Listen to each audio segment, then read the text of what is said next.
Da li vam se ikada desilo da stojite pred ormarom punim odjeće i imate osjećaj da nemate šta obući? Pa onda odete i kupite nešto novo jer mislite samo još ovo i sve će biti savršeno iskombinirano.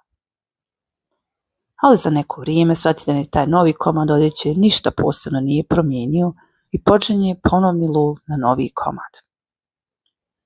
Malo po malo ormar je sve veći, a vi dalje ne znate što obući. Ako ovo zvuči poznato, nastavite gledati. Hej svima i dobrodošli na Malo minimalizma. Ja sam Ines, supruga i majka dvoje djece. Danas pričamo o tome kako sam raščistila ormar i izbacila čak 80% odjeće. I šta se nakon toga desilo, što nisam očekivala. Cijeli život volim modu. Radila sam za 2 veća svjetska brenda gdje sam kroz posao često dobijala odjeću na poklon ili uz veće popuste. Kada sam krenula sa minimalizmom, jedna od prvih stvari koje sam htjela reducirati je upravo moja odjeća. Htjela sam da izbacim nešto fizički veliko kako bi ta vizualna promjena bila veoma velika. Imala sam i 2 manja ormara koja su mi smetala i onda sam pomislila, a kako bi bilo da toliko reduciram svoju odjeću da mi ta 2 ormara uopšte više ne trebaju. I onda se desila velika promjena. Izbacila sam čak 80% svoje odjeće, a odluka što obući bila je lakša nego ikada. 2 ormara poklonila sam jednoj divnoj ženi koja se iskreno obradovala, a samo saznanje da sam nekom pomogla cijeli taj moj proces učinilo je još ljepšim.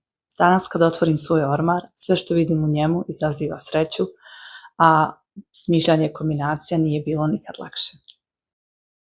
Ako želite da vam ormar postane lakši, pregledniji i da vam svakog jutra olakša život, evo odjeće koje prvi možete izbaciti. Prvo, uništena ili iznošena odjeća.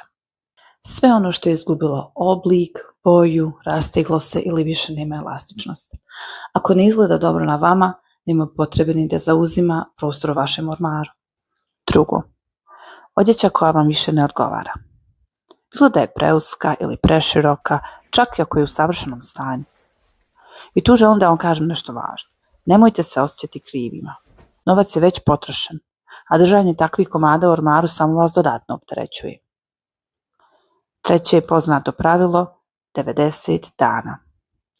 Ako neki komad niste nosili posljednjih 90 dana i već sada znate da ga nećete nositi u narednih 90, vrijeme je da ga pustite. Mali trik koji ja volim je da okrenem vješalice na jednu stranu, a nakon nošenja vratim ih nazad.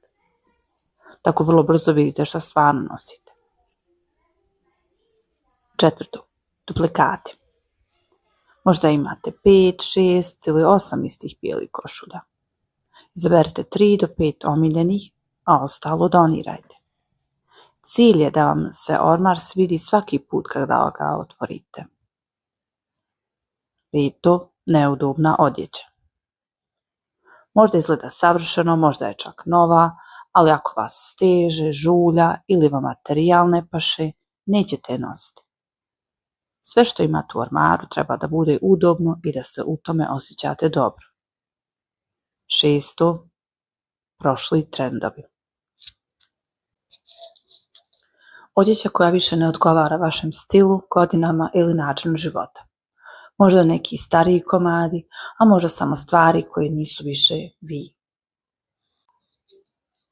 Sedmo, sentimentalni komadi. Pulover od bake, svile na marama ili nešto što ima emotivnu vrijednost. Takve stvari su dragocjene, ali ako ih ne nosite, bolje ih je sačuvati u posebnoj kutiji s uspomenama, a ne u svakodnevnom ormaru. Osmo, odjeća u bojama koje ne volite. Boja i print imaju ogroman utjecaj na to koliko često nešto nosim. Ako vam boja jednostavno ne paše, slobodno je izbacite. Deveto, odjeća koja ne odgovara vašem životnom stilu. Pogledajte kako vam zaista izgleda dan. Odvođenje djece u školu, posao od kuće, kuhanje, igra s djecom. Ono treba da služi vašem životu sada, a ne nekoj idealnoj verziji. Kada izbacimo ove stvari, ormar prestaje biti izvor stresa i postaje mjesto koje nas podržava. Manje nereda, više jasnoće i puno lakše odluke svakog jutra. Decluttering, odnosno raščišćavanje vašeg ormara ili stana, je kao guljenje luka, sloj po sloj. Prvo se riješite 2-3 komada, a onda svaka ostala odluka postaje lakša. Ukoliko se nalazite u fazi raščišćavanja, ostavite srce u komentar da znate da niste sami.